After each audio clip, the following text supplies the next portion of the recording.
Le courant de pensée keynésien fut motivé par la crise des années 1930. Crise que les classiques n'avaient ni prédit, voire même, selon leur schéma d'analyse, était inenvisageable. Cette théorie est souvent qualifiée de révolution des sciences économiques. Elle diverge profondément de l'école néoclassique, mais à la différence de l'école marxiste, elle ne rejette ni le libéralisme ni le système capitaliste. La doctrine keynésienne s'oppose à celle néoclassique sur 3 plans: la méthode, le problème et les solutions. John Maynard Keynes, fondateur de l'école keynésienne, bien que favorable à la démocratie et au capitalisme, estime que la régulation par le marché est insuffisante car imparfaite. La doctrine keynésienne d'une part conteste l'existence de mécanismes automatiques de régulation de l'activité économique. Et d'autre part, elle affirme la nécessité pour l'État d'intervenir afin de corriger les équilibres permanents, dont l'une des manifestations la plus visible est le sous-emploi. Le courant de pensée keynésien repose sur 3 postulats que nous allons détailler dans les écrans suivants. À savoir, une approche macroéconomique comme méthodologie indispensable, un déséquilibre de sous-emploi, une réhabilitation de la politique économique.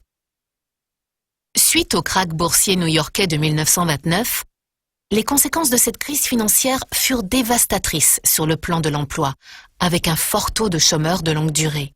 Keynes va introduire et définir la notion de chômage involontaire par une situation économique où le mécanisme d'ajustement du prix du travail conduit à la persistance d'un excès d'offres de travail sur la demande.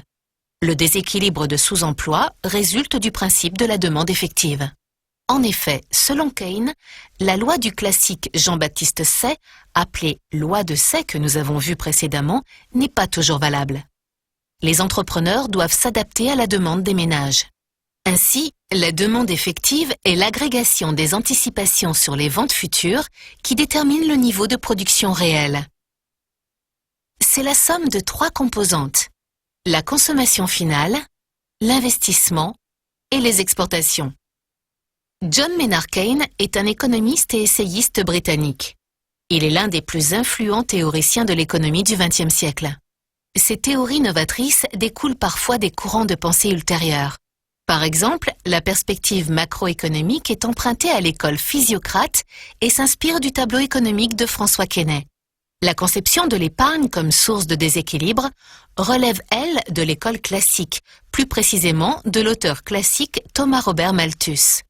Cependant, les idées de Keynes sont porteuses d'une véritable révolution des sciences économiques.